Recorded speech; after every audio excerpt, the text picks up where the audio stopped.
Hello and welcome. I am Liz Booker, and I am joined once again by my fabulous co-hosts, Jacque Boyd and Jenny Beatty, to discuss the second in the Literary Aviatrix Classic series, the book I Taught Amelia to Fly by Neta Snook Southern. Fewer than 10% of pilots and aircraft mechanics are women. These are their stories of tenacity, adventure, and courage. Stories with the power to inspire, heal, and connect. Welcome to the Literary Aviatrix community, where we leverage the power of story to build and celebrate our community and inspire the next generation of aviation.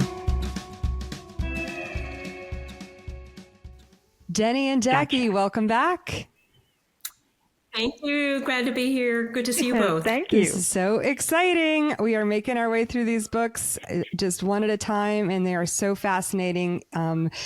Jacque, you want to remind us why we decided and why Neta Snook Southern is so important that we decided to discuss this book, I Taught Amelia to Fly.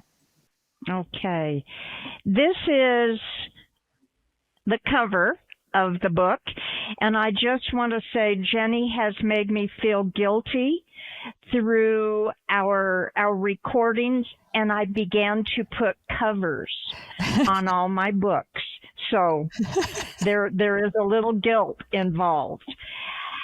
This book, Neta Snook Southern, the title, I Taught Amelia to Fly, is an attention getter, but it's not the only reason this woman is important. She took her first flying lesson in 1917. So she is truly an early pilot. And the fact that she taught Amelia to fly says a lot about the timing of this. And I must have met her at some time because I've got two Jacque Breeden, which is my maiden name and a former life. And it had to have been when the book was published, which is the copyright is 1974. So this book reads like a chronicle of the times. We see where she was learning to fly, and it's interesting to wrap my brain around what the process for getting a license was, because when they soloed, they became instructors. And it's like, wow, when did that happen? But the book is an interesting chronicle of flying through the First World War and how it affected the entire working of the aviation world. It's when she meets Amelia, the relationship that unfolds with Snook is girlfriends. Her importance, I think, is not just that she taught Amelia to fly, but that she was a friend of Amelia. And it comes across largely in this book. We joked about how you guys got me into this game of treasure hunting these books, and that's what I had to do for this one. It is not currently in print, and it is not readily available. I managed to scrounge up a signed copy myself. It's just with her name, certainly not inscribed to me the way that your treasure is, Jacque. So Jenny, tell us a little bit about where, if somebody really wanted to find this book, where they might be able to track that down. Yeah, so I also did a little bit of hunting, and I did see a couple of copies, and by a couple, I mean like 2 copies available, and they're about $75 right now. And those are, as I recall, not signed. And that's not that unusual for one of these older books that was not a large printing and out of print. I also looked to see if there was an audiobook, Kindle book by any chance, and I did not see it. So that does mean you're just going to have to hunt it down. But I would encourage people to go to their local library and search and see if there's a way through interlibrary loan that maybe there's some other library in the larger system where you live to obtain this book and have it brought to your local library to check out. Yeah, that's a great point. So, before we get into the nitty gritty and start sort of summarizing the chapters, which is, I liked the flow of the way that we did that last time. And I think that'll be great here, especially for people who maybe don't want to spend $75 on their own copy or can't figure out how to get it through their library. We'll give them a good taste of what this book is really about. After Jackie's nice summary there. But let's talk about our impressions of the book. And I think we talked about maybe placing this in the context. You've already mentioned, Jacque, that it was, her training was happening during World War I, and we'll talk about that in more detail as we go through the chapters. Is there more that you had in mind to talk about, Jenny, about the context? Go ahead. Yeah, it's helpful, I think, to divide some of the history of aviation into a couple of different eras, and there are some common terms used. So we can start with 1903, when the Wright brothers first flew a motorized airplane, and up to World War I. And those are the very earliest days of aviation. During World War I, as we'll talk more about in a minute, but it is a little bit of a pause. And then between World War I and World War II, huge flourishing of aviation that's often called the golden era of aviation. So I want to just say briefly that some of the first women who learned to fly did so in Europe around 1909, 1910, 1911, 1912. But in 1914, that's when war broke out in Europe. So you see a real stifling of any aviation activity, especially for women, around then. And so similarly in the United States, there weren't that many women in the United States, but there are a few. I'll just shout out a couple of names.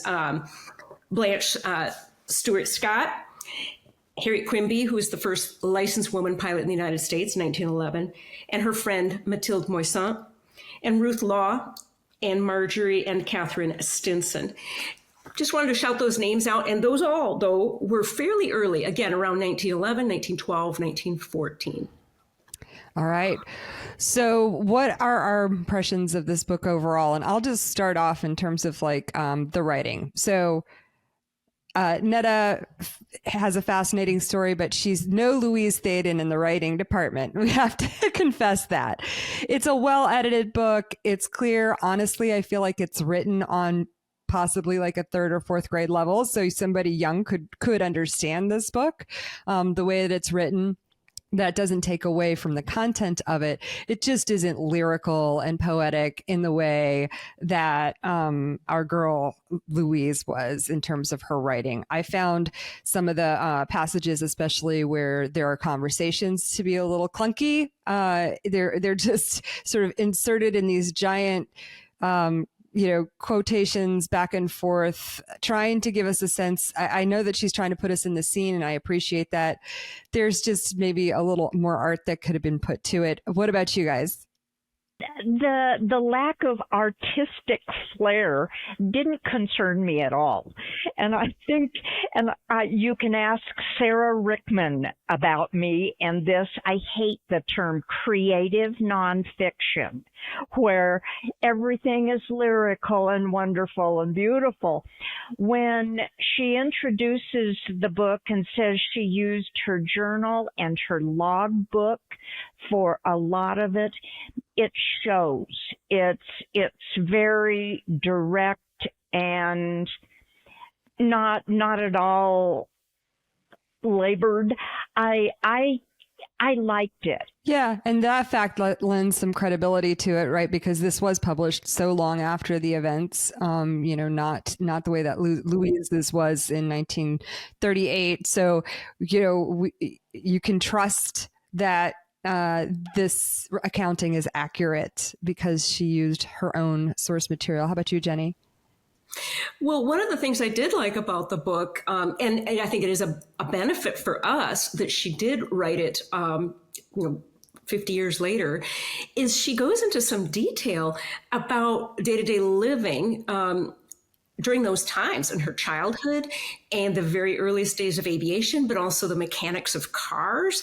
And those she goes into the detail because she knows that the audience reading this book isn't familiar with that. It's from a completely different generation in the very earliest days of cars, even in addition to the early days of airplanes.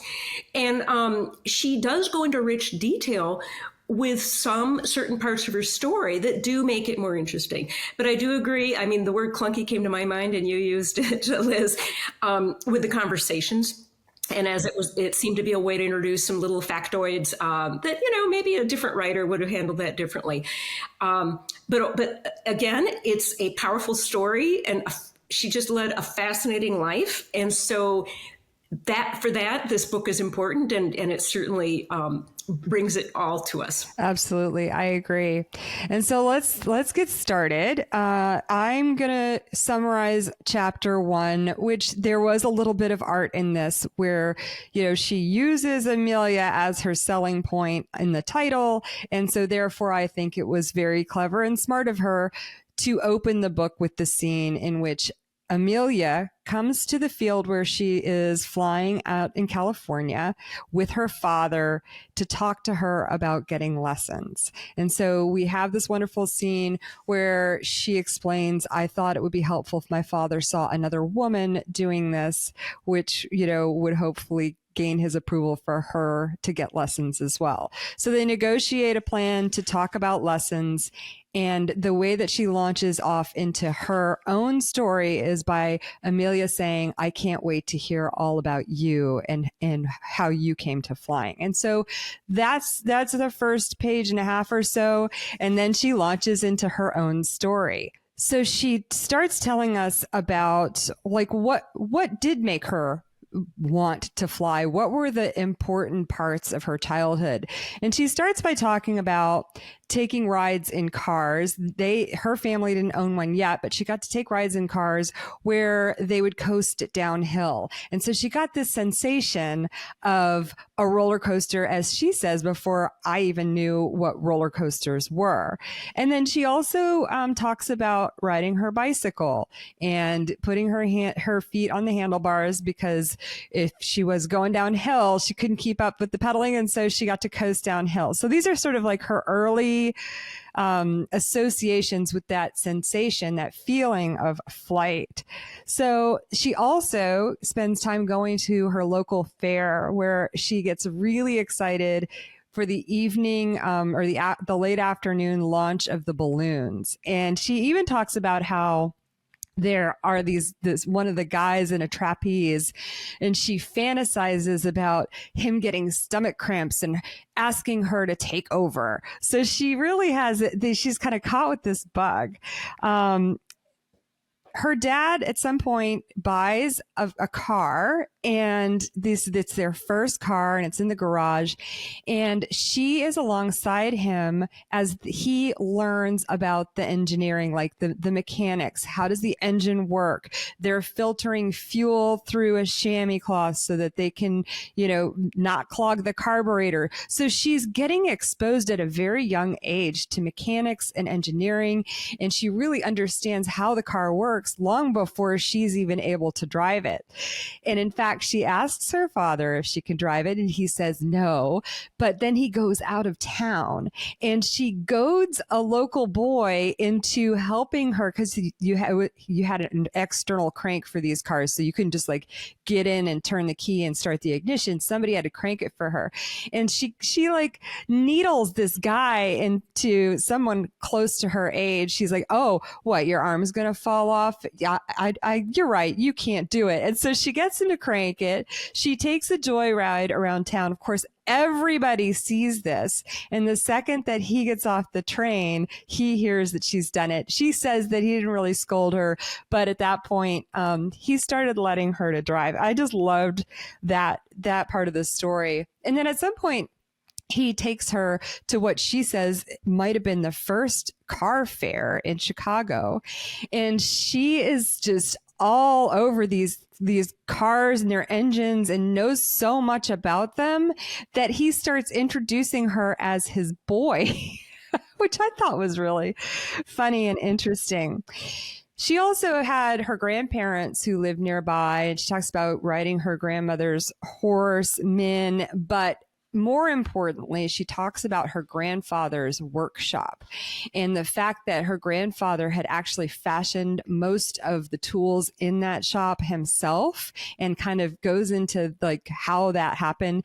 And she is basically given sort of free run of this workshop to do as she wishes. The only thing that she's kept back from doing is hot work, which she talks about later and comes full circle. But she makes her own harness and builds a cart for this horse Min to ride behind, which I was just like, she got the wheels, I think, from an uncle or something, and built this thing herself, and talks about how she had to like continue putting larger and larger nails on the axle to keep the wheels on, and all of this great stuff. So I think this is a really important aspect that we'll talk about later. I think when you're thinking about, why aren't there more women in aviation? Well, you look at her and she has this confidence around tools and mechanics that develops very early, and a fascination and excitement about it. And so I think that was really formative for her. And then she talks a little bit about watching birds fly overhead. So Jenny, you have something to say about that before we move on? Yeah, I just wanted to interject that when you do meet women pilots today, even who become professional pilots or really serious pilots and really into it, often, not always, but often they're the oldest child in their family, and they were taken under the wing of their father, so to speak, whether their father was a pilot or not, to develop whatever that girl child wanted to develop, sad to say, almost as if it was his son. And so to work on cars, or to, running, jumping, climbing, bicycling, skiing, shooting, so sports, but also mechanical skills, and just sort of like given permission, parental permission, whether it's explicit or implicit, to just go for it. And that's just a hallmark. And so Neta really does exemplify that in her family dynamic. Yeah, and I can speak to that for myself too, because I was treated like my grandfather's. He lost his son when he was 16, and so when I came along, he just treated me like a little boy, and I got to do everything. So I resemble that remark as well. So she goes off to college. She goes to Iowa State, I think is what it was called at the time, and maybe now it's Iowa University. But she arrives, and as she's checking in, she's got, of course, there's a woman there who kind of is responsible for all the ladies who are in school. And her father says, she has a car in the garage in town, and she's allowed to use it whenever she wants. And she also has a checkbook. And so that's another thing that her father did for her, was to kind of foster this independence. And this lady very reluctantly agrees that, okay, Neta can drive that car, but only on weekends, and no boys are allowed. So she talks about having lots of fun doing that.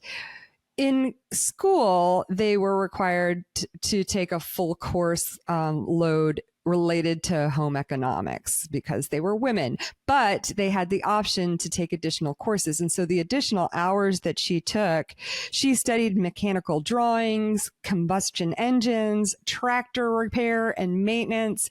So she's doing what she has to do in the role of a woman in school, but she's also, kind of rounding out her education with the practical skills that she really likes.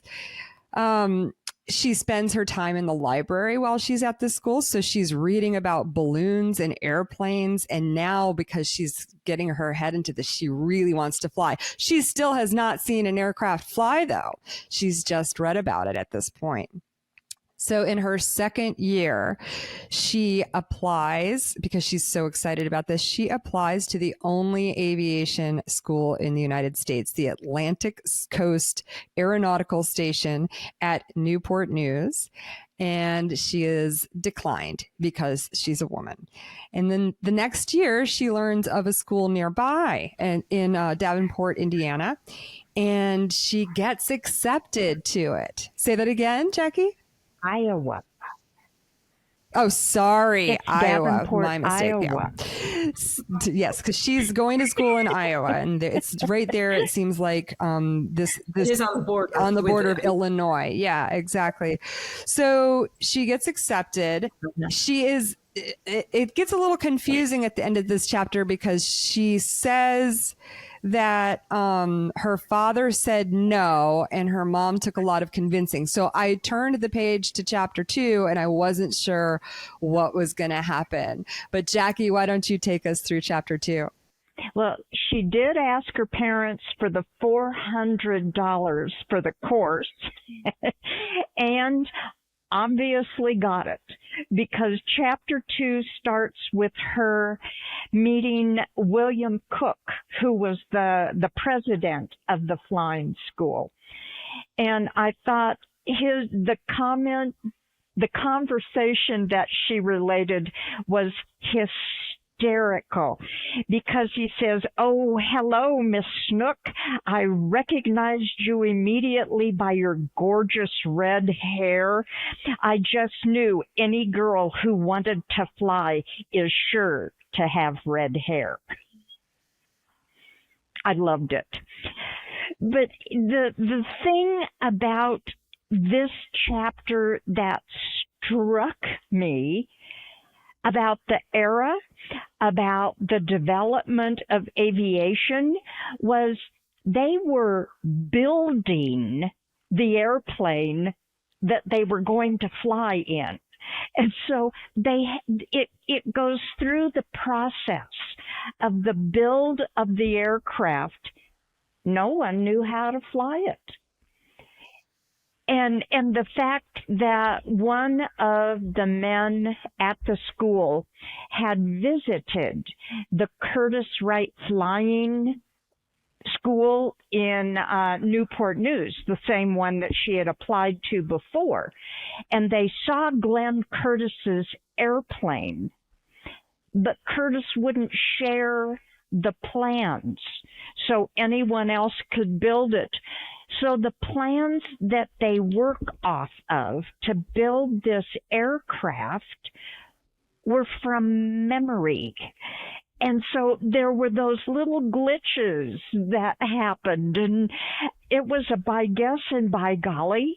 It's one of the most fascinating accounts of that era and the flying schools and the development of the airplane that I've ever read. Well, and remember, she paid $400 for flight lessons, but first she's got to build the plane. Well, I have to interject too that this is sort of a hallmark of aviation that persists, where the guy kind of gave her a snow job. Right. Like, oh, this is the car that I have. It's not my real car. My real car, is in the shop. Well, it was his only car. Yeah. And yeah, I need your $400 for flying lessons. Well, now you show up and now you have to build the plane. I mean, Yeah. there was a little bit of the shyster thing going on. And, but what I did, just like Jackie was saying, even other accounts of those early flyers, you don't hear as much as you do in this book from her, in her own words, about what it took, about building the airplane. And she does go into detail and brings her long experience to this task. I know, Jackie, you mentioned that the blueprints that they had were from memory, from this guy's memory, who confesses, I think they thought I know more than I do. And of course, she has had this mechanical drawing course. So she looks at it and she's like, there's some problems here. Anyway, continue, Jackie. And her background with the mechanics and the love of that, she doesn't express a romantic urge in learning to fly and getting into the air. I think that process of building the airplane just follows directly into her approach through life. But one of the funniest parts in it, and anybody who has ever recovered a fabric airplane, when she mentions the putting the dope on the fabric and they were doing it in an enclosed space, that brought back some memories of redoping and refabricating my Piper Cub. So and the explanation of her working relationship as the only woman at the school, and with all these guys who were around who nicknamed her Curly. And it just, I think the specifics are wonderful, but the atmosphere that she portrays as being a part of, and that to me was really important. She brings this skill set that she already had developed in her grandfather's garage, right? But she also took home ec, so she's in charge of sewing the fabric for the wing and helping to fit that on there. But she also gets to do the thing that she's really excited about that nobody would let her do back home, which was to do some soldering. So she finally gets to do that hot work that she was excited about, soldering those wires that they use for the controls in structure. Yeah. And this is the chapter that introduces us to her first flying lesson, which was a very black and white explanation. I think it goes to Liz's first comments about the kind of writing that she did. She doesn't elaborate on the feelings. It's very much black and white. Although the description of the flight instructor, Louis, is fun.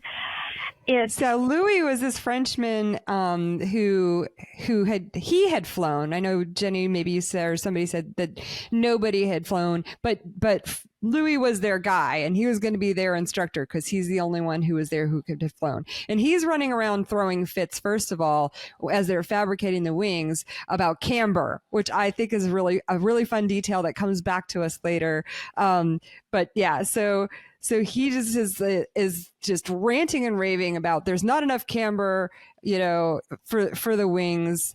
I don't know if I'd never really understood if they resolved that. They must have, but he's the first one who flies this plane once they get it all built, and everybody's kind of holding their breath because most of these people have, first of all, it's the first time it's flown and they built it. Second of all, most of these people have never seen an aircraft in the air, which is incredible. That conversation about camber is, for me, probably one of the most emotional descriptions that she gives, because you can see all these guys looking at these plans, and some of them know what camber is and some of them don't. It's wonderfully hysterical. Then, going through the chronicle of her time in Davenport, that looking for solo was really just kind of jerked away from her when a new investor, Mr. Cresswell, came and he was given a ride in the aircraft and they crashed. And he was killed and Louis was injured. So there you take the airplane out of the equation, you take the instructor out of the equation, and it ended her flying. With what? Well, 100 minutes. She had 100 minutes of flying time, and she had paid $400. So she asks for some money back. she got 200 of the 400 back. And her comment was, now my instructions so far had cost $2 a minute. A lot of money. I also thought it was interesting that when that crash happened, her first thought was, it wasn't my soldering. Like, she was worried about the work that she had done on that plane, and did that have anything to do with it? And it didn't. It was kind of speculation about why that happened. They describe this very portly man who has trouble getting into the aircraft. Somebody speculates that he had his hands on the controls, perhaps, and Louis never, and we never get like the full story from Louis's perspective about what happened there, which is interesting. So at the end of that chapter, it's kind of put a period at the end, or maybe a comma at the end of the sentence. So Jenny, take us through chapter 3. She's intent on flying. And I don't remember exactly why, but she goes to Chicago, Illinois. And there she meets some more aviation shysters. I just need to say that because it's like, people don't know, but I guess there's shysters in every business. But aviation just seems to have some where they are trying to raise money. They sell a really good line. They're really good salespeople, but maybe don't really have the wherewithal behind it, or they're trying to take advantage of people, whether that's take advantage of the investors or take advantage of the pilots. So she meets some shysters that pretend to be very wealthy. And so she's kind of called off of that. But she finds some other jobs just to start earning some money. She packs candy boxes and she prints photographs. And luckily, while she's in Chicago, she is accepted into, finally, the Curtis School in Newport News, Virginia. But the tuition is $600 now. She has $200. So she manages to get more money from her family, from her mom. And I found that interesting because her dad had encouraged her so much in all of her upbringing to do so much. But when it came for the money, she had to go to her mom. And her mom had the money. But so she got the $600 together. She'd saved some money, again, from her work. But she did not have the money to pay her train fare to go across the country from Chicago to Virginia. And during this time, she makes it clear that, roads and trucking and buses, it did not exist. Roads were not even all paved. And that's not how freight got shipped. Freight got shipped and people moved across the country on trains. And she didn't have the passage for it. So she decides to hop a train, which just boggles the mind. I just am so impressed by her, but it's to me, it seems very risky as well. She plans it all out. She packs 2 suitcases, ships them ahead to herself, to Virginia. She dresses in really warm clothing and also, interestingly, dressed in man's clothes is what it's called because she's wearing pants. But she wears puttees. I'm not sure if that's pronounced correctly because I'm more of a reader than a listener. But those are the leather, like leather high boots that are laced up all the way up to the knee, and a heavy sweater and a jacket. And she jumps on a freight train. And at first she climbs to the top of the train. She travels, moves across cars. But during the night, it's very cold. She becomes very chilled. And luckily for her, the train stops to put on water. She's discovered, and they bring her into the caboose, warm her up, let her sleep, feed her, give her coffee. And what I found interesting is then to prove what she was doing, I'm not a hobo, I'm not a down and outer.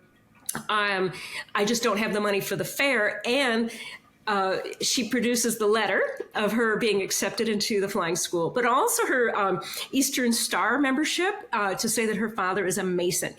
And it's like, that's part of being a Mason is you can, other people look out for each other. Let's put it that way.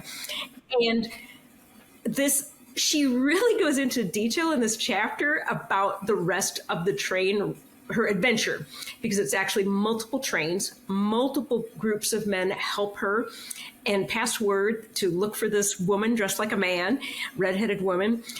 And she is assisted and makes it all the way to Virginia by hopping the rails. And so I was super impressed. And it just shows a lot about her character and her personality, that she first even imagined doing this and had the guts to do it, and then that she pulled it off and was able to befriend other people to support her in this. Another interesting thing at the very end of this chapter, she arrives, collects her suitcase. The first thing she does is goes and changes into a dress, because again, women don't wear pants. And she sees a man sitting on a park bench, and he reminds her, by his dress and how he's sitting and his age, reminds her of her grandfather, and how he would go to the middle of the town and sit on a bench and reminisce about being in the Civil War. So she goes and speaks to this man because she suspects he's also a Civil War veteran, and it turns out he is. But when he asks about her grandfather, and she confesses that he, or just states that he fought clearly on the Union side. Well, we're in Virginia now. Right. And the man just gets up and hobbles away. That's right. He's done with this conversation. I'm not talking to you, you Yankee. So you're in now. And that's the end of chapter 3. I just want to emphasize, though, here that really had nothing to do with flying, but it talks about the times, and her adventure, again, as a single woman and an educated woman, let's say middle-class woman, she had $600, which is a lot of money. Yeah. And which it blew my mind. Which she kept in her shoe, which was smart. Yeah. But yeah, so she starts this trip off as a hobo, and then by the end of it, she's actually kind of being treated as sort of a VIP guest and being dined. As the daughter of a Union Pacific switchman, being able to be put in the caboose was a very special thing.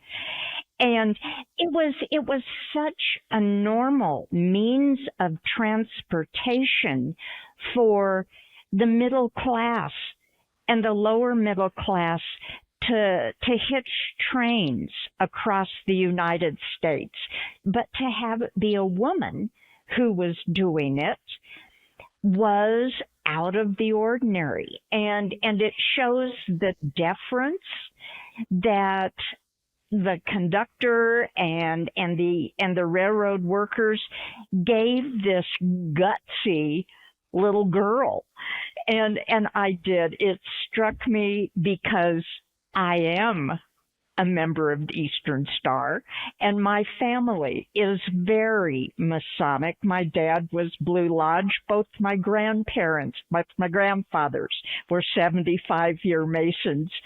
And I thought, how extraordinary to carry a letter and use the Masonic connection as a means of introduction. I loved it too. That's so great, Jackie. Your story is, we didn't talk about that when we did our intro, because why would we? But that's very cool. Well, just to place this in context, and I'll just, I'm going to kind of go through the next couple of chapters just because a couple of them the point is pretty succinct.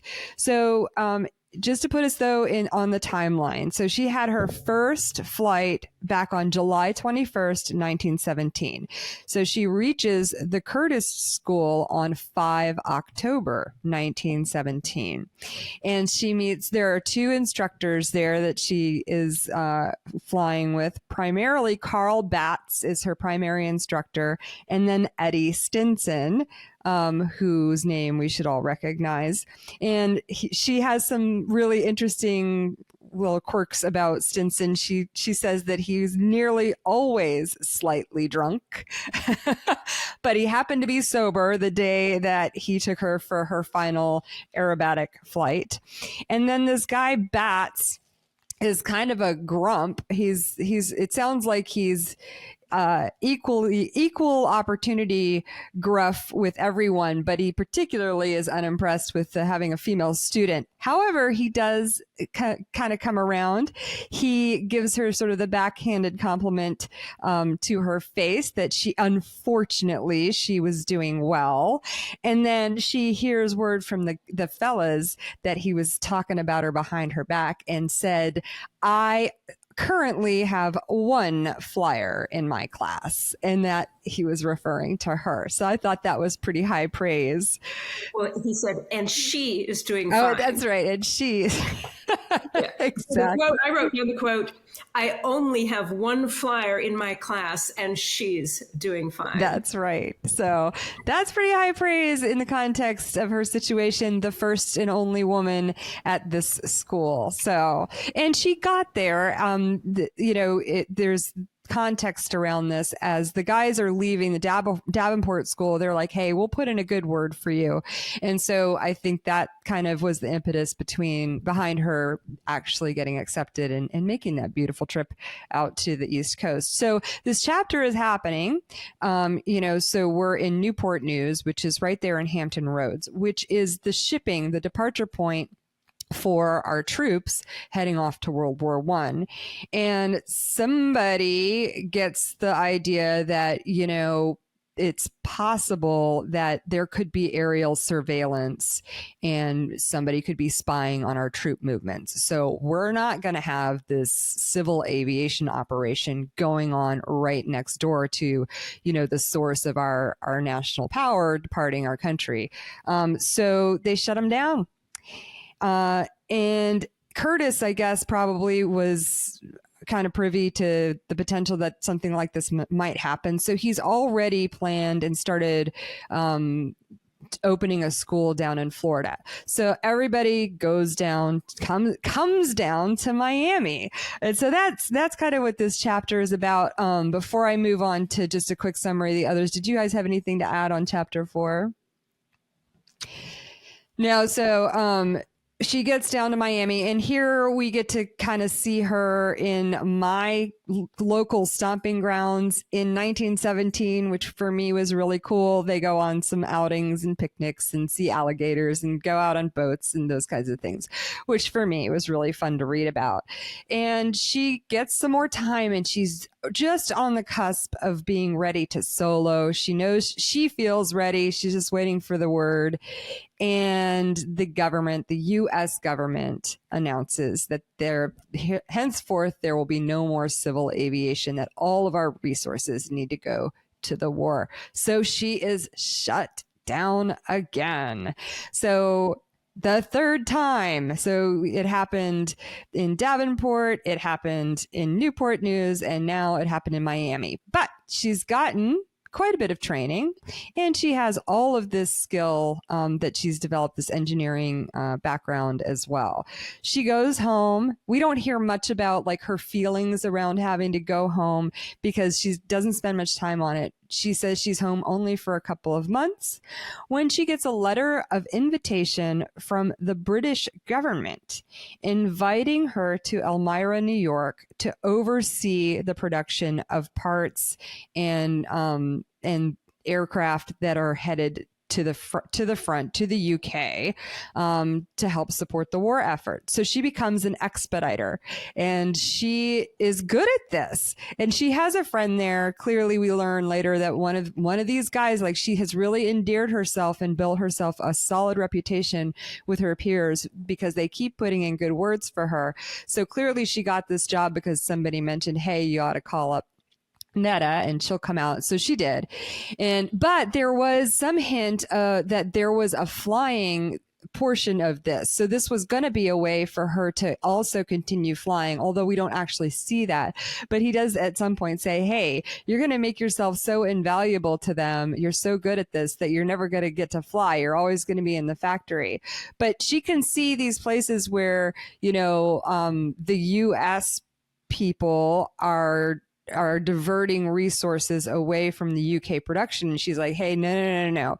We made a promise here. We need to get on this. And then obviously, well, not obviously, but she got there. She was in Davenport in October of 1917. And now she's gone to Miami. She's gone back home, and now she's in New York.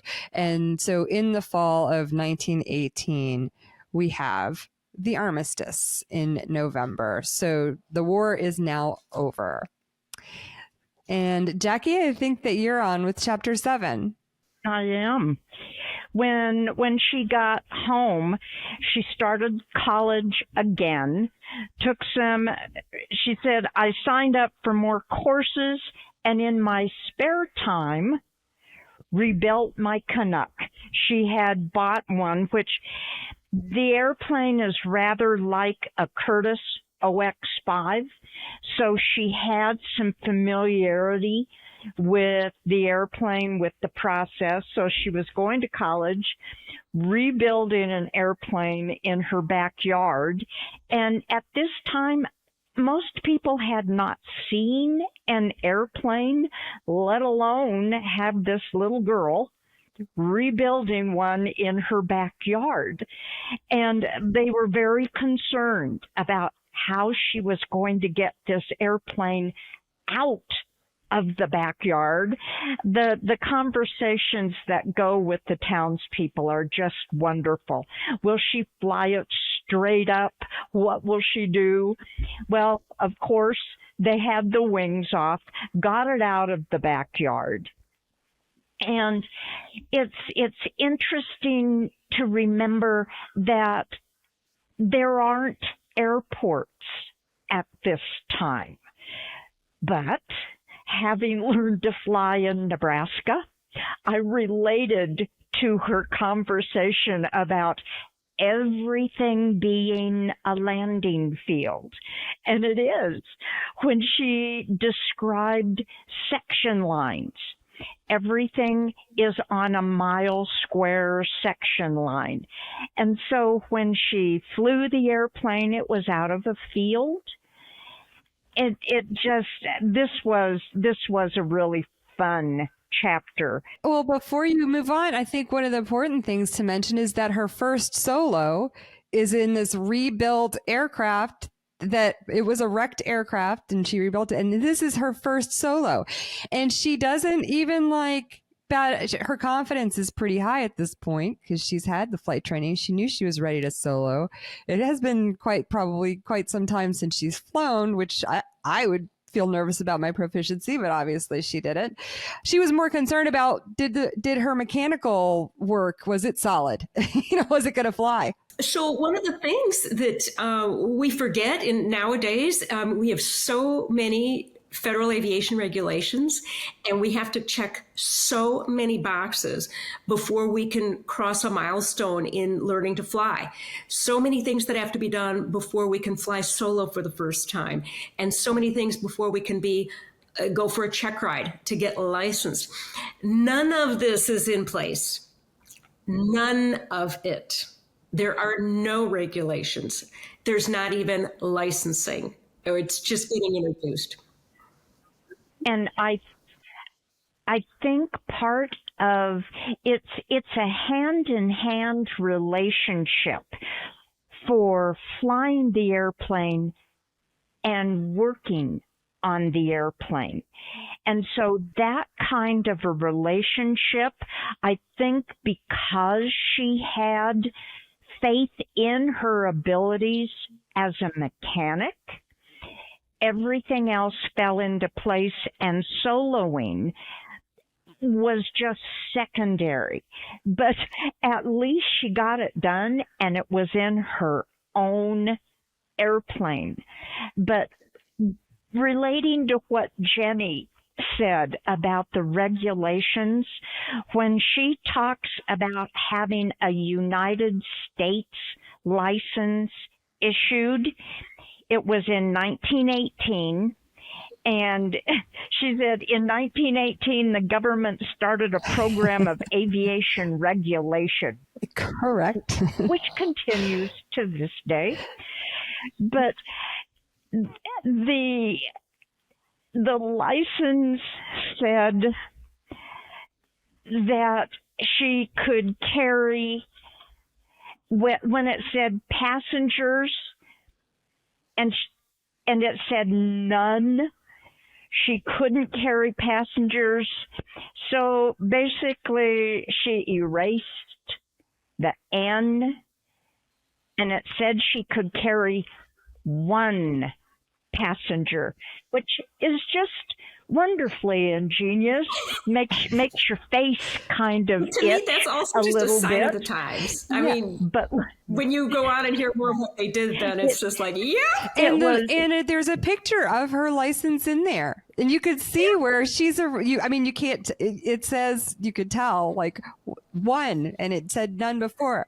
She was not impressed anyway. She was not impressed with the U.S. government's issuance of this license. It meant nothing to her. What mattered to her was the Federation Aeronautiques licensing. That's the one that held credibility in her eyes. The FAI license. Yeah. so that one was just, I think, says a great deal about who she was. She just had a wonderful sense of self and what she was going to do with it. There are a couple of things that happen in this chapter that I really loved. First of all, she took her 12-year-old sister for a ride in the aircraft, which, she talks about how she talked to her mother, like, how did you handle that? She was like, I just, basically was like, protect them, they'll be okay. So, but the 12-year-old then Sister Vivian ended up becoming a pilot herself. And then the other thing that kind of came full circle for her is that hometown fair where she got so excited to see the balloon launch. She got hired to fly for them. And not only did she get hired, she got paid $1,000 for 2 flights a day for 3 days, which seems like an incredible amount of money at the time. That's a lot of money. Good for her, right? Yeah. So the other thing about this chapter that struck me is that here she is. She's flying, and she's flying her airplane, and she's taking people up for rides. And who agrees to go up with her? Her mother. But her father does not. That really surprised me, given everything, again, that he had done to encourage her, teach her to drive. And he, for whatever reason, she never gave him a ride. That was interesting, too. And I think part of it would be an interesting study to do to find out about the support of a father. And it wasn't lack of support, but I don't think her mother was intrusive to the point of expecting Neta to be just the girl's role. And the fact that she went up with her, I think, says a lot about her mother's personality, although it's not something that seems to be emphasized as much as her relationship with her father. That's true. That's true. Yeah. Anyway, I just thought that spoke volumes about the dynamics within that family and the different personalities, just as Jackie said. Yeah. So in chapter 8, she is sick of the winter in Iowa. And Jackie, you were going to talk about chapter 8. She moves to California, takes the Canuck with her, and is on Kinner Field, and this description is a little bit, it made me question some other things when they talk about the airplane that Kinner was building.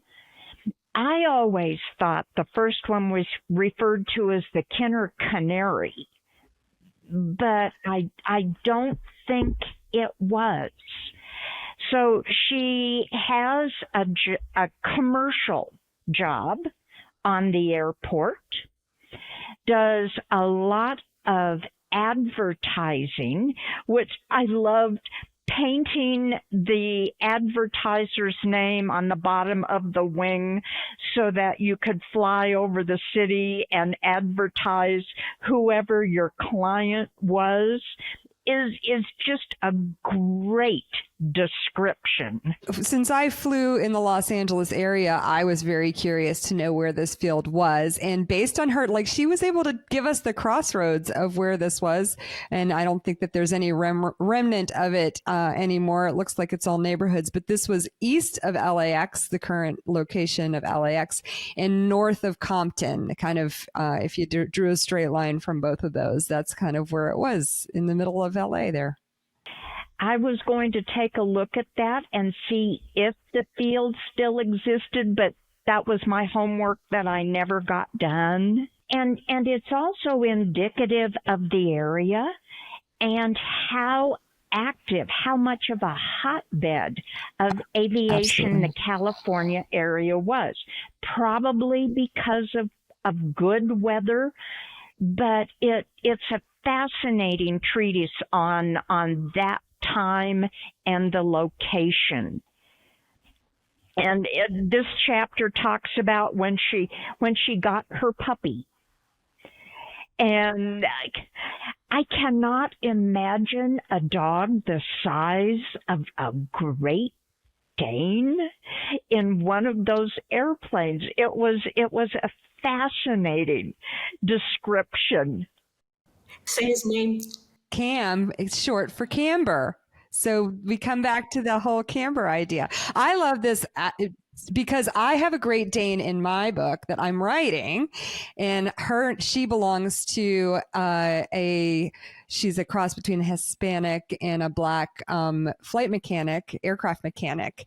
And so her Great Dane's name is Willa, after Willa Brown. So I was excited for and in chapter 9, we have this great picture of Amelia with Cam. So we haven't mentioned photographs yet, but this book is full of photographs. That's right. It's actually really good to see because it adds a lot to be able to see some of these, rickety airplanes, but also her standing in the group of students, and an airplane in the background. So chapter 9. So now we can just say that Neta is established in Los Angeles and established in her flying job. And in chapter 9, we're back to where she is introduced to Amelia Earhart, or Amelia Earhart introduces herself to Neta. And this is where we get more into the beginning of their relationship, which of course centers around flying in the beginning, where they agree to do lessons for $1 a minute. Mm-hmm.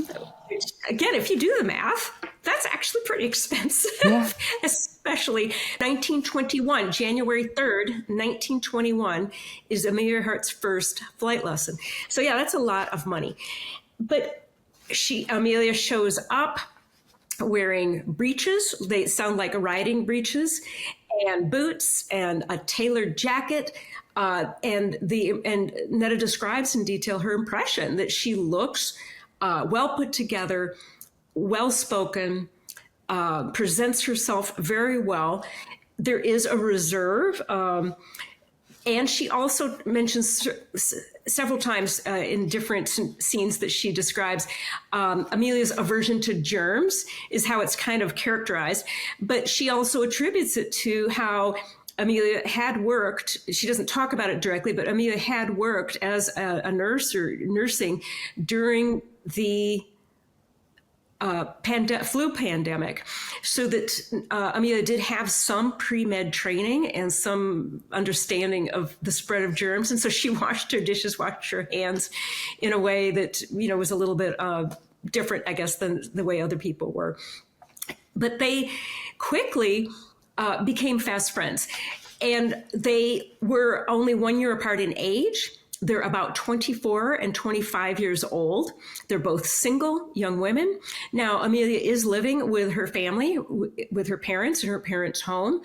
And then Neta is brought in, and she says that Amelia's parents became like a surrogate set of parents for her. And as we go, you'll hear some things that happened where definitely Mr. Earhart definitely looked out for Neta. But did all sorts of things around Los Angeles when they couldn't go flying, all sorts of adventures. But Amelia always wanted to be flying. If the conditions were right to fly, that's what Amelia wanted to do. She does talk a little bit about the social life and boys. They talked about girly things because they were girls.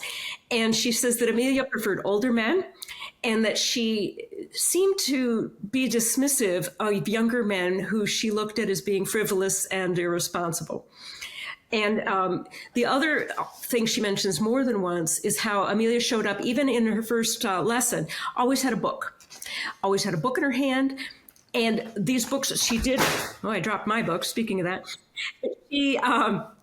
She did get books out of the library about aerodynamics and different books about flying, but also about a wide variety of topics. And like she had a book, I don't know how to pronounce it, but it's Omar Khayyam's Rubaiyat, which is some poetry from a Sufi poet that had been translated into English. Carl Sandburg, A History of the Mohammedan Religion. So Amelia's interests were wide of understanding people and culture and religion all over the world. And I really liked hearing about that.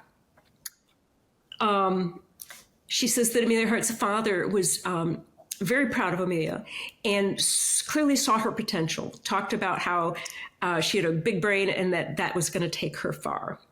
I love this little phrase because it talks about Amelia and her character, but it also talks about Neta's character. She says that Amelia Earhart was scrupulous and did not take to back up, sorry. So this speaks to both Neta's character and also Amelia's character. So when they went out on the town, sometimes they did have to be escorted by men because they were young single women, and this was the times. We're talking 1921 here. And so Amelia was scrupulous in not taking advantage of the young men who escorted them if she wasn't interested in them. And then Neta says, I had no such scruples. I know. I thought that was great. There's also just a little snippet when they were in Amelia's bedroom and just chatting about girly stuff. By the way, Amelia was sneaky in cutting her hair shorter little by little so that her parents couldn't see it. And she wore her hair pinned up so that they didn't notice that she was sneakily cutting a few inches off her hair bit by bit so that she could wear her hair short the way women flyers did. I found that interesting. But one day they were up in Amelia's room and chatting, and Amelia had an insight into a young man that Neta was hanging with named Bill. And she said, I'm sorry, now I have to find this quote. Amelia told her that Bill had a nesting instinct and would want to be the boss and would want for her to give up flying.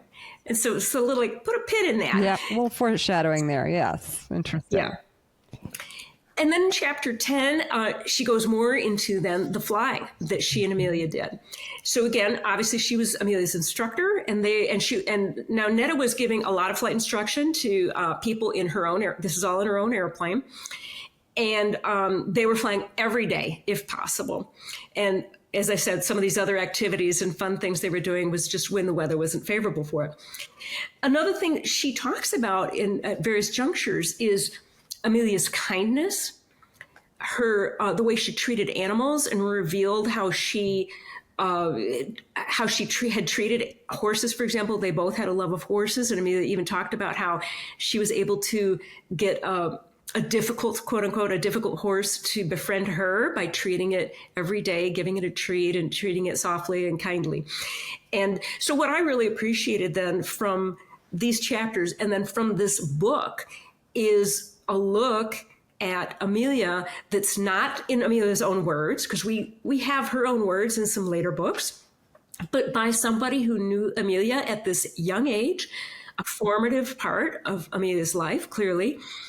And these are really interesting insights, and that we can see later in some of the things that Amelia did later. So her kindness to animals, her reticence, her morals, for lack of a better word, and about being respectful of a lot of different people, and then her curiosity of the world. But in chapter 10, we also learn that there's a reticence that Amelia has about her flying. So at one point, Amelia buys her own airplane. So she buys a Kinner Airster, even though a bunch of pilots, including Neta, told her, don't buy that airplane. And that's they encouraged her against it because the engine would clog. It was also underpowered. It had a short wingspan. It was difficult to land. It was not a beginner airplane. And sure enough, then Neta began to teach her in her own airplane. She agreed to teach her for free. So this is good news for Amelia's pocketbook. But it was like a whole new airplane. And it was not an airplane for beginners, she said. So, and eventually, Neta said, you have 4 hours of instruction in the Canuck. And now you have 4+ hours. And now you have 4 hours in the Airstar. It's your own airplane. You can fly solo. And she didn't. As far as Neta knows, Amelia didn't fly solo. So there was not an ambition, perhaps in Amelia, to stretch her wings, so to speak, and to prove for herself what she could do. She wanted to keep flying with somebody else. And here's the quote. When Neta asked her about this, she says, she'd look at me with her winsome half smile, but she never committed herself. I sometimes wondered if she was overly cautious or timid. The latter could not have been the case in view of the many chances she took in later years. I read in one of her books how she felt about preparedness. She said, I feel every pilot should know how to get out of any air emergency before flying alone. I never saw Amelia fly alone. So to me, it's an insight into Amelia. Now, of course, it's written 50 years later, but it's an insight that Neta is uniquely capable of giving. Yeah, she drops these little questions here and there about Amelia and her flying that feel like they're directly related to the questions about what happened later in her flying career. So she's been warned against flying or buying this aircraft. She buys it, they're flying it, and she finds herself at Goodyear Field now on takeoff, and the aircraft is not going to make it over a stand of eucalyptus. And so she had two options, basically, like keep it going and crash into the trees, or do her worst and pull back and try and get over them.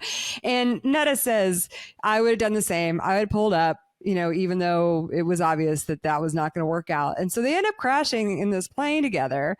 And then she turns around and sees Amelia powdering her nose. And Amelia's like, well, I have to look good for the press when they get here, which is also really, because she doesn't strike me as somebody who's vain in any other way, but I think it's just a sign of the times, right? I agree that Amelia never appears to be vain in any of the depictions that you hear about of her and her self-presentation. However, she's media savvy, and she knows she will be in the limelight. She knew then the reporters are going to come. So there's a media savviness that she already showed right there. Yeah. And earlier you made mention of this in the ways that Mr. Earhart took care of her. So she's Neta, how he's kind of adopted her as a second daughter, or at least Neta feels like she's welcome in their home that way. And so Neta gets this invitation to go on a barnstorming tour of Asia. And tell us about that, Jenny, if you remember. Yeah. So it's an organization like an aerial circus where they're going to do barnstorming, and they're going to do a stunt where someone will crawl out of the airplane onto the wing, so wing walking, but then transfer to another airplane. Incredibly risky. And, people were doing stunts like this. So crazy. But somehow Mr. Earhart, again, I'm not sure how, but he hears that this company is not financially viable, and he cautions Neta against it. He says it's not a reputable company. Well, she then goes up, but she's invited to fly an old Curtiss Jenny. That's the JN4 Jenny that was, there were tons of them after World War I that people were flying. And they offer her to go flying in this Jenny. And it had been just repainted. And as she says, paint can cover many sins. So note. And then she gets in, and the seat isn't even correctly in place. She can't even reach the pedals. So they give her cushions so she can reach the controls of the airplane. She goes flying. And then this is where she remembers the caution that Eddie Stinson had told her, that if you're going to do an aerobatics, be sure you have sufficient altitude. So that lesson that Eddie Stinson had given her years before paid off, because she climbed to 5,000 feet and began doing stunts. Well, when she did a loop, and at the top of the loop, the engine coughed, the cushion fell out from behind her, so she couldn't reach the controls correctly. The engine sputtered. She ended up in a spin. She recovered about 500 feet above the ocean. So if she'd started that maneuver at a lower altitude, she would have died. And so she decides against going with this company. Yeah, good judgment there. And this comes up again for her, but as someone said to me recently, you can be lucky or you can be smart, and it's good if you're both. That's right. Exactly. So in the next couple of chapters, so in chapter 11, it's kind of like random memories of operations at Kinner. Interestingly, we learn that Amelia learns how to drive. So after she's already been flying, I didn't know that. I thought that was a fun little fact. And then some of the air races and events, the aviation events that were going on in the area. And she talks about getting to ride in the Goodyear blimp, which was really neat. And again, being in the LA area, so one of the things, the homework things that I meant to look up that I didn't, and I don't know if you guys know this or not, but the Goodyear blimp still is located near sort of east of Long Beach, if I remember correctly. And I don't know if that's the original hangar that it's still in. Do you guys know? My memory is suffering. I don't know if that's, I don't know if it's the original airport. And I'm having a little memory fade. I think there was a terrible fire. Oh, okay. Which may have destroyed that blimp hangar. But that might not be the original airport. And the reason I say that is just in the terms that they're talking about here, it's a little bit farther out. LA now is quite large, and it is in kind of a little different part of town. So I don't know if it's the original one. Okay. Yeah, no, I think you might be right about that. Anyway, the Av geeks out there can go research that stuff. I just loved it because I remember seeing the Goodyear blimp in the Los Angeles area, actually going to the new hangar, if it's new. But so those are some of the things that happen in that chapter where, we're just kind of following her along.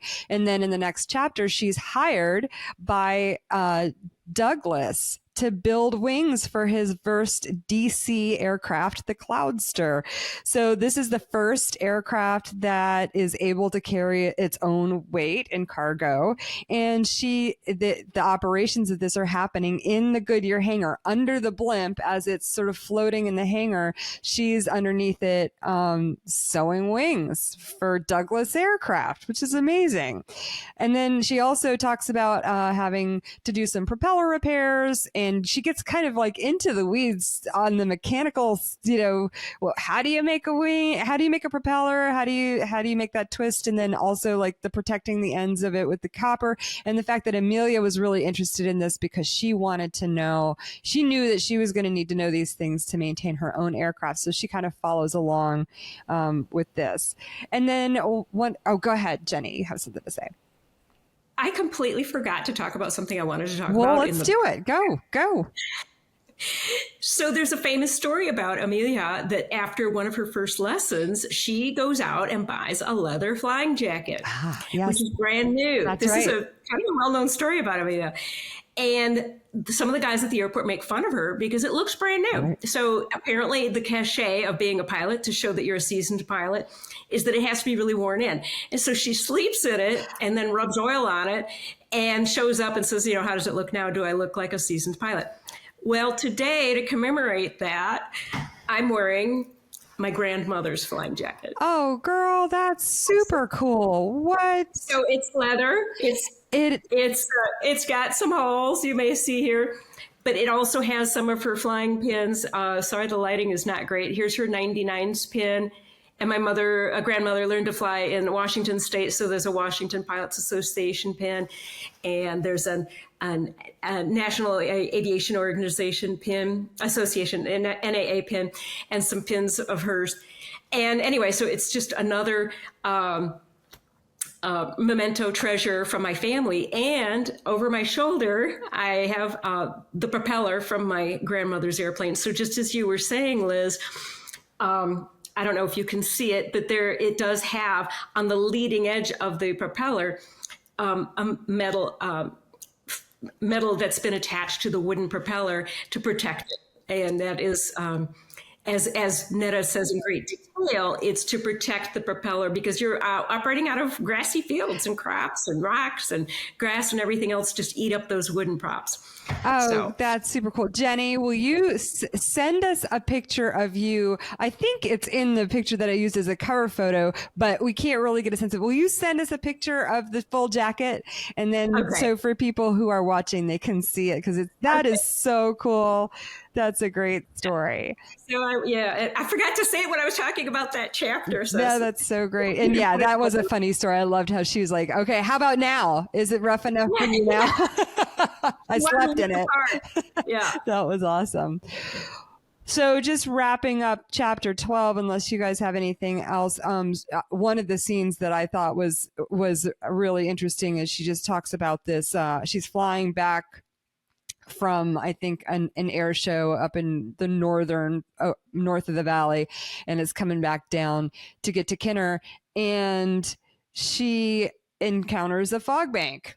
And she's in it, and she starts descending, and she's not sure if she's going to come out of it. She finally does, and is like not sure what she's going to find underneath. And miraculously, and I think she calls it her miracle, miraculously, there is a green strip in front of her, and she is able to make a landing. Well, as soon as she does, she's surrounded by guys saying, "You can't land here," because she landed on a polo field.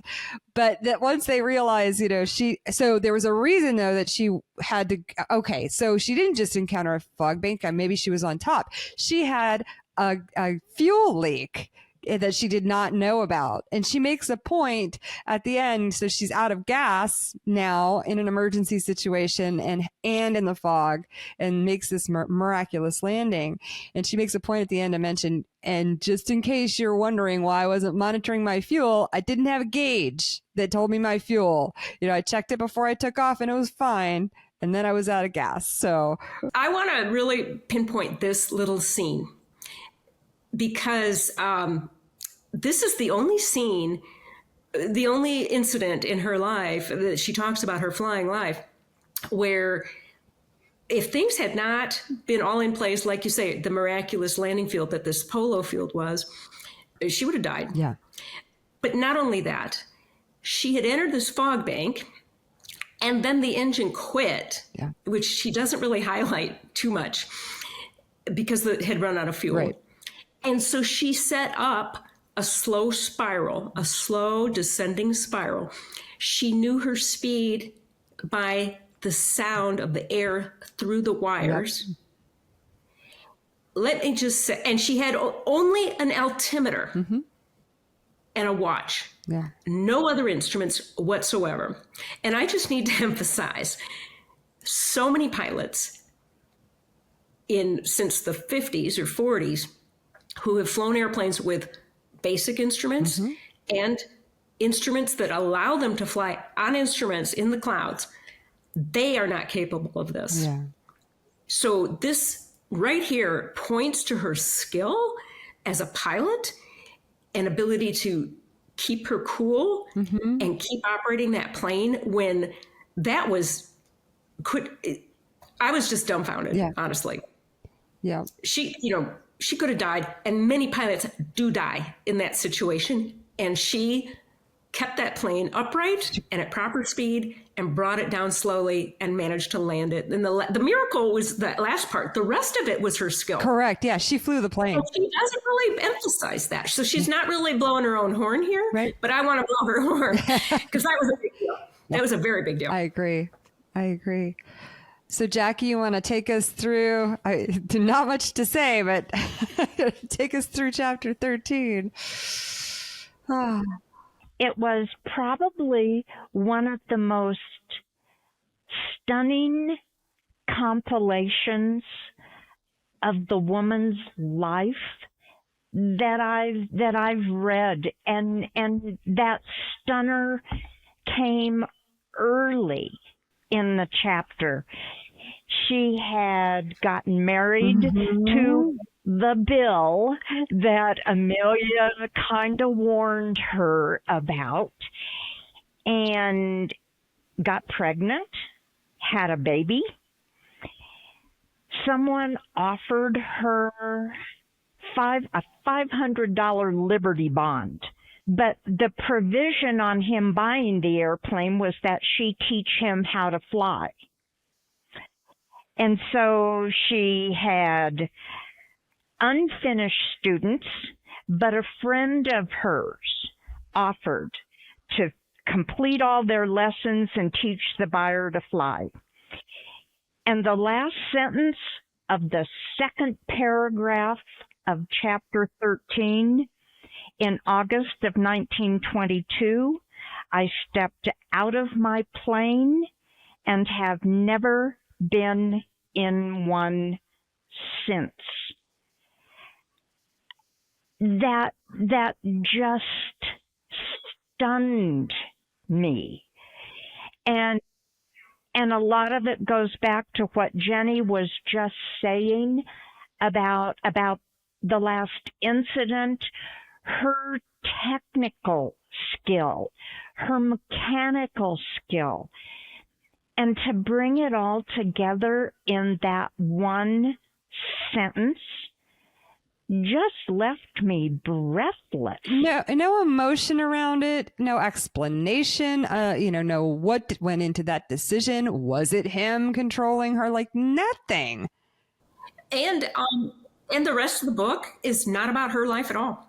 I mean, we really don't know anything about her life, not much, since 1924. And I want to point out, she's not even 30. And that was one of the statements that led me to do, the Google search on things. She did get back in an airplane. In 1977, she was offered the opportunity to fly a replica of the Spirit of St. Louis, and she did. And around that same time, she was recognized as one of the early pilots who was still flying. So this one stunned me, but my research on it kind of made me take a deep breath and not feel as deprived. Well, then I wonder if it was this book coming out that pulled her out of, people were like, hey, well, you did all these wonderful things, come fly our aircraft, if for no other reason, for publicity. I think that's neat. I think there are some mentions in this particular chapter about how she was a speaker, and people always asked her what she thought happened to Earhart. And so it might well have brought that aviation back to her. But there was also a mention in 1924, she said, was the last time she saw Earhart. And when Amelia began the organization for the 99s, the planning on that, she asked Neta to become a charter member. and it doesn't say much, but I think there was a thought process that went into it. And she says, we didn't want to foster any aviation interests in our son. So I wrote her a letter saying thank you, but declined. There's so much said, but so much unsaid that this was a fascinating culmination. And I think you're right. Written in 1974 or 1975, some of that I think is as close as she comes to reminiscing or to looking back at what she did and where she was now. And one of the things that hit me about this chapter was her outline of what she thought about Amelia and what her position was on what happened to Amelia. And she visited Amelia's mother. And that interaction between the two was really an interesting take on what must have been going on at the time. Well, and they had been close. I mean, she says that the Earhart parents had been like her second set of parents. So it's understandable that they, reconnected around that time. I want to talk more about that. But first, I just wanted to mention you read the sentence before this, but I thought it was sort of, I don't know, bittersweet. Like there's a little bit of a sense of humor in her comment, but there's also like a little bit of a heartbreak from my perspective about on her behalf when she says it was just as well that I didn't join, for then the organization couldn't have had the lovely name it has now, the 99s. And you're just like, that's so sad. I was like, that's so sad. I know she's saying it kind of tongue in cheek. I just really longed for more information about why you didn't want to, influence your son in that way. Why did you stop? So, yeah. And I have something that I saw. She very clearly gives their son's full name. We named our son William Curtis Southern. Exactly. Southern for the child's father, yes. Curtis for Glenn Curtis. Mm-hmm. And I'm like, that's curious. And they called him Curtis. She later refers to her son as Curtis. And I'm like, that's a curious name considering he didn't let you into his flight school. We didn't mention it, but she got into the flight school, they think, without Glenn Curtis knowing. Yeah. Yeah, it seemed that way. And then later, when she met him in Miami, again, we didn't happen to mention it, but she talks about meeting him for the first time. And he still was kind of cold to her. And he still believed that women shouldn't be flying. Yeah. Yeah. So that is also interesting. Yeah. So it's like, well, that's an interesting name to give your son. Right. Right. Well, so going more deeply into the epilogue then, this is where we get into this back and forth between Mrs. Earhart, all of the sort of phases of conspiracies and questions about where she ended up, and then finally her kind of opinion on what happened. So do you guys want to talk about that? I thought it was interesting. What I thought was super interesting was reading about how she gets a letter from Mrs. Earhart in 1940, and Miss Earhart is still optimistic that Amelia is going to come home. And then the next letter that she gets from Mrs. Earhart is in 1944, talking about how Mrs. Earhart and her family had been trying to work with the Japanese consulate in Los Angeles to get access to take a look at islands, and they were denied. And so that just was really interesting. She goes into these investigations and theories about Amelia Earhart's disappearance potential for being alive, potential that she was captured by the Japanese and was a prisoner, potential that she's still alive under assumed name, or still alive and has a different name because she doesn't know who she is, because from a head injury, I guess it's presumed, or from being tortured, who knows. And she goes into the different books as she lists. I'm counting now, 1, 2, 3, 4 different books that had come out in the 60s and 70s with different theories. And these were written mostly by men who had done some investigations on their own and done interviews and gone to the Pacific Islands and so on. And I've read some of those books, and I found it an interesting choice to include this in the book. Because it's almost like little mini book reviews and a little bit about her, because also then each of these authors also reached out to her to ask her opinion, even though by her own admission, she hadn't really interacted with Amelia since 1924, which is kind of a big gap. But I have my own opinions about what happened to Amelia. She does have a tiny little phrase in there that she says her personal opinion is that Amelia and Fred Noonan went down at sea after running out of fuel. But then she goes right back into one of these theories again, in this almost in the same sentence or the very next sentence about, or she was captured by the Japanese. I don't know. I just found it a curious choice, but because all these books were coming out at the time that she was clearly working on her memoirs, working on this book, I guess it seemed to be at the forefront and worthy of inclusion. She ends the epilogue by talking about her favorite memorial to Amelia Earhart, which is a mountain in the Yosemite National Park named Mount Amelia Earhart, and the wonderful plaque that's at the top, which has Amelia's poem, "Courage is the Price." And her book ends with that poem, which is beautiful. Well, why don't you read it for us?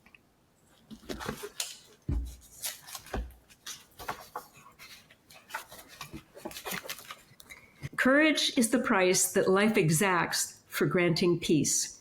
The soul that knows it not knows no release from little things, knows not the livid loneliness of fear, nor mountain heights where bitter joy can hear the sound of wings.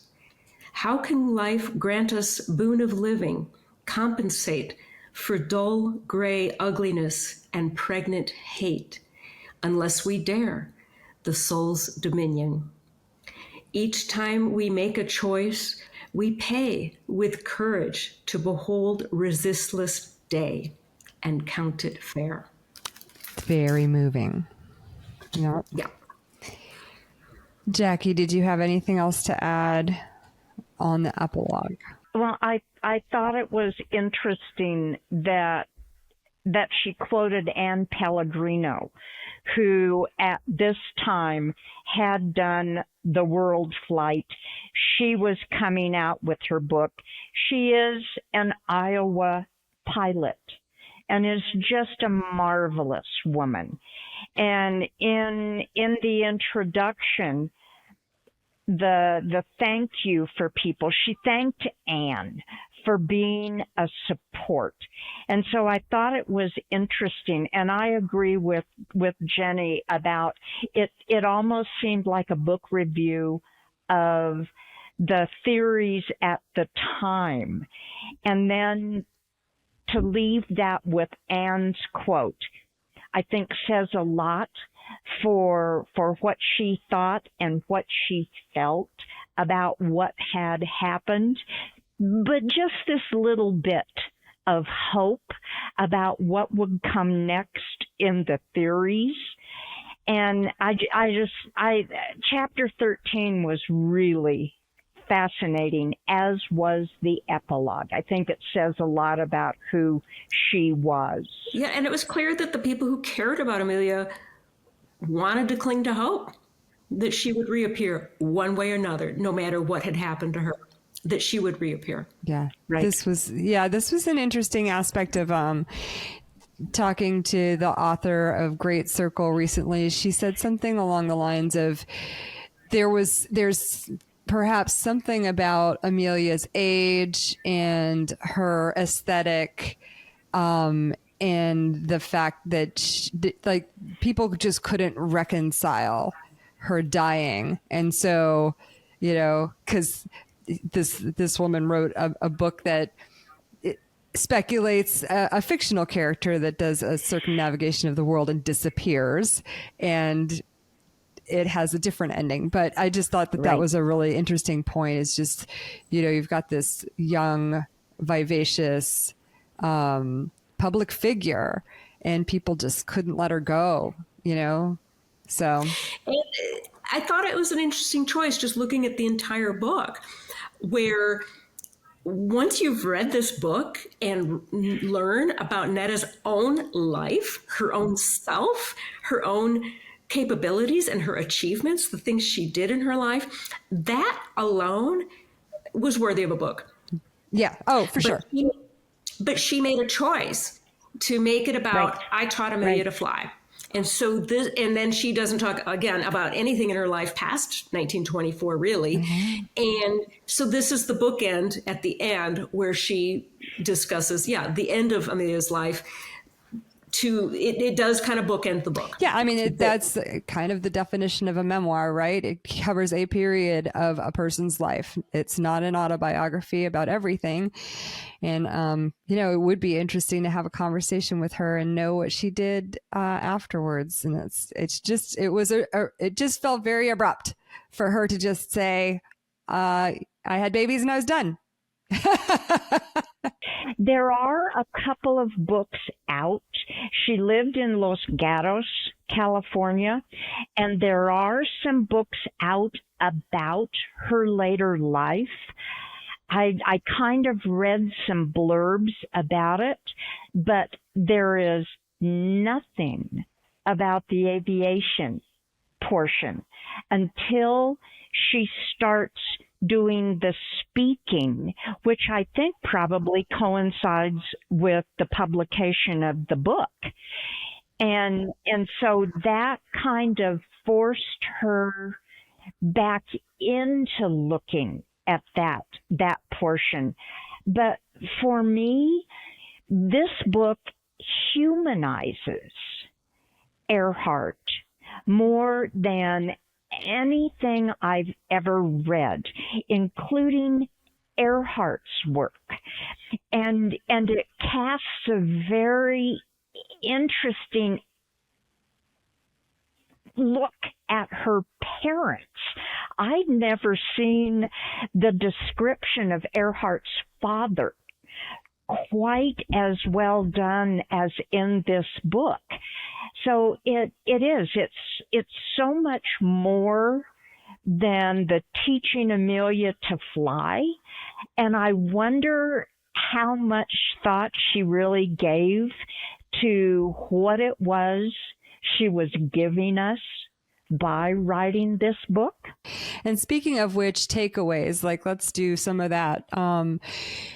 So obviously there are so many interesting facets to this book. And I'll try not to say this every single time because I do say it very often in my interviews, is that reading these books gives me a portal into history, and it helps me understand the context of history in a way that, because I'm connecting through a character who I can identify with because we have these things in common, being women and being in aviation, that I am now fascinated to learn, even though I have basic understanding of history, but this takes me into the history in a way that books about men frankly don't. I just don't identify with them in the same way. So that's enriching for me because I was never a huge history fan before I started this project. And so it has enriched my understanding of history tremendously. Secondly, among all of the other things that we can glean from it, for me, is a testament.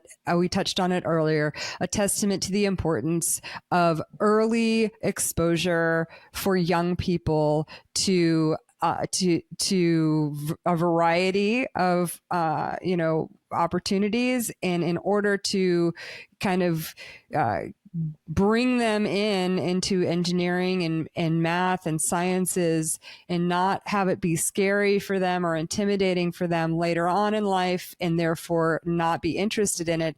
You got to get them in front of it, and especially girls. And I think it's probably sad. I would offer, at least in my circles, most people don't work on their cars the way they used to. So now we have to work extra hard. Like before, if dad was changing the oil, he could call his daughter out and show her how to do it. But not so many people do that kind of stuff anymore. So it's even more important now to find ways to expose young girls to these topics and skills. Any other takeaways from your perspectives? Well, one thing I thought about mentioning earlier, but I'll mention it now, that's a hallmark through this book, but it's also a pattern that I've seen in other lives of other women pilots, including my own, is you show up as the only girl, but you're adopted by the boys and they take you. So you become one of the group and you join the group dynamic, whatever that may be, but they look after you and you look after them. And we did touch on this. They advocated for her. They told other people, you need to hire this woman. This is the person you need for this job. You need to hire Neta. They did that for her to get the job in Elmira, New York. And they advocated her to get to the school, the Curtis School, and so on.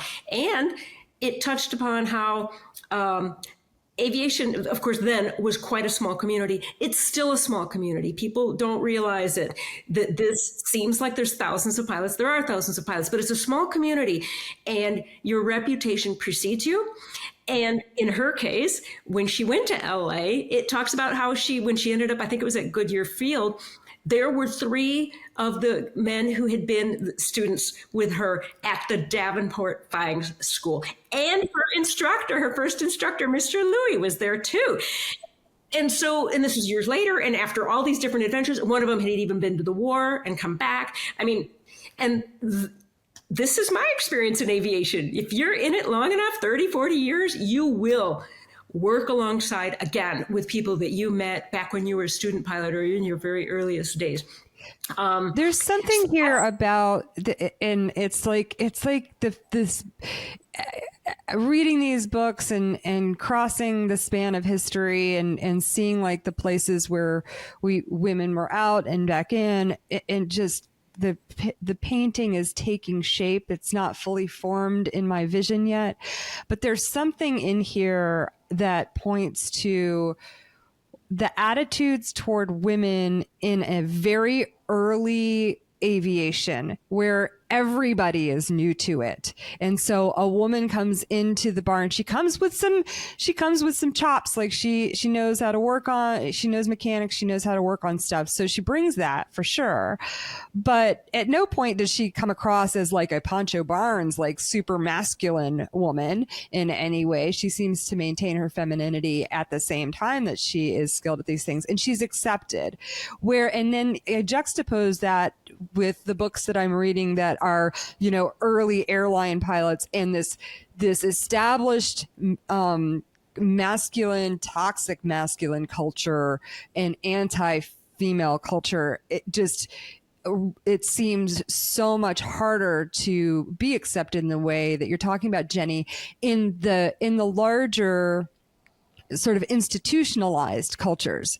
But when you get down to like the local flying, like here, let me tell you something. I was never in general aviation. And when I got out of the Coast Guard, my relationship with aviation needed some therapy. And I got it here because, the local hangar meetups and stuff like that, everybody here is super supportive. And so, yeah, it's just there's something taking shape about our culture and the institutions around it, and how gender fits into that. I really do think that it's the aspect of competitiveness.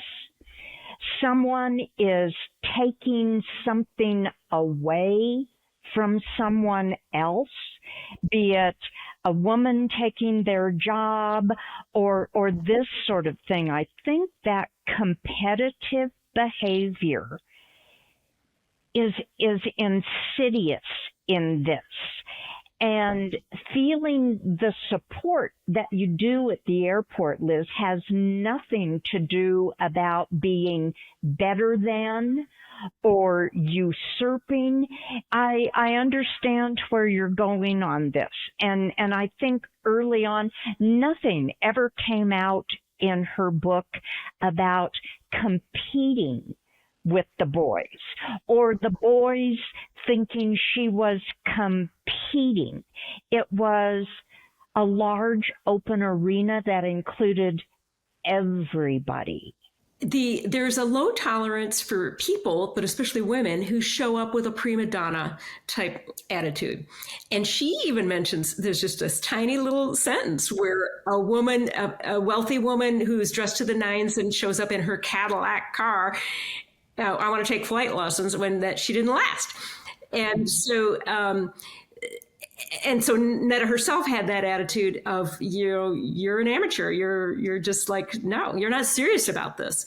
So if you show up with a seriousness and a commitment and a determination, you can break through whatever barriers might be in place pretty quickly, which clearly she did. And she really, other than like not being accepted into the Curtis School, I mean, there's really no discrimination against her at all that she speaks to. I will say this, though. The fact that she quit flying with the birth of her child, I think, it is a hallmark of aviation to this day. And the fact that women have the babies and are typically raise the children is a factor to this day in how people view women, especially women professional pilots. And because even notice when we discussed Louise Thaden's situation, Louise quit professional flying at the birth of her son. She didn't stop flying, but she quit working as a pilot. And it was a vow she made to herself too. And in fact, Neta says it was a vow she made, but she went one step further and just quit altogether. And I'm just wanted to bring it up because it's still sort of a societal attitude that can be seen about women, especially women who choose this as a career. Well, I mean, it's true. I agree with you. It was dangerous times in aircraft too at the time. And so I could see being influenced more by that than I mean, I if anybody hasn't heard me talk about it, I mean, my eldest son, who is 31 years old, pinned my wings on me, and I went on to have 2 more children while I was actively engaged in aviation. So I've always been a big advocate for women and motherhood and continuing to have a professional career in this field. So, but I do see your point, and it is a very common theme. So. Well, are there any favorite quotes before we wrap things up? Do you have any favorite quotes you'd like to leave this book on? And then we'll talk about our next discussion. I have just a couple quotes. I don't know if they're favorite, so you can include them or not in the final version. Well, no, yeah, read what you liked. I'll read one quote. This begins on page 70. My first impression of Mr. Curtis was that he was handsome, about 40, tall and slender, with medium dark hair and penetrating blue eyes, but with an almost pallid complexion. He wore a small, dapper mustache, the trademark of flyers of the day. Another distinguishing characteristic of the early day pilots was that there was a bit of cockiness in their makeup. They seemed to feel they were just a little bit better than anyone else. One could hardly blame them. To be a flyer was an envied accomplishment. When a student received his aviator's certificate from the Fédération Aéronautique Internationale, the 3rd and 4th pages of that little book carried this message, which was printed in 6 languages. The civil, naval, and military authorities, including the police, are respectfully requested to aid and assist the holder of this certificate. That is amazing. I had a mentor who used the phrase appropriately arrogant. to describe pilots. What else you got? One is not conscious of the speed of flight when in the air. There's nothing to compare it with, no telephone poles or objects to pass. My mother was a willing passenger, but my father would not go up. When I had my mother up, she tried to talk to me. In those olden time planes with open cockpits, conversation was impossible above the roar of the motor and the whirl of the propeller. After we landed, Mama said, "You needn't have gone so slowly for me, but I did enjoy the ride more than I thought I ever could." I didn't tell her how fast we were going. That was great. Well, this was an incredible adventure. Thank you so much for going along the journey with me. It has been a joy to read this book and to talk about it. And I'm so excited to read our next book. What have we picked? I know, Jacque, you have a physical copy that you can show us. What are we reading? I do. The Fun of It. And this is by Earhart with a copyright of 1932. Beatty also has, they have early copies of this. I've ordered mine on Amazon. So what is the subtitle? The subtitle is Random Records of My Own Flying and of Women in Aviation. And I will specify, this is widely available book so you can find multiple copies of multiple price ranges and audiobook, I'm sure too, but it is a fantastic book. And by the way, there is also a copy available. Jacque and I both found it, that is a first edition, autographed. And there's a record in the back, a small record with Amelia Earhart's own voice. And we can have that for the low, low price of $12,500. There you go. All you treasure hunters out there, please send us a note if you get a copy of that. We want to know about it. Well, I am so excited about this. It feels so. We have a wonderful spreadsheet that we've shared about, all of the potential directions that we could go with these conversations. Right now, we're I think this felt very natural to go from these two books, Louise Thaden and then Neta, and then we get to hear from Earhart herself, which is exciting. After this, we will see where this adventure takes us. And I'm so looking forward to getting into this book because I personally have never read any of Amelia's writing other than a few of her poems. So I will be in. You're in for a delight. I'm very excited about it. Well, I'm wishing you all happy reading. Blue skies. Can't wait to talk next time. Thank you. Enjoy your reading. Thank you. Bye. Thanks so much for listening. I'd like to thank Michael Wilds of Massive and Crew for his help in producing this interview and his support of all things literary aviatrix. Blue skies and happy reading.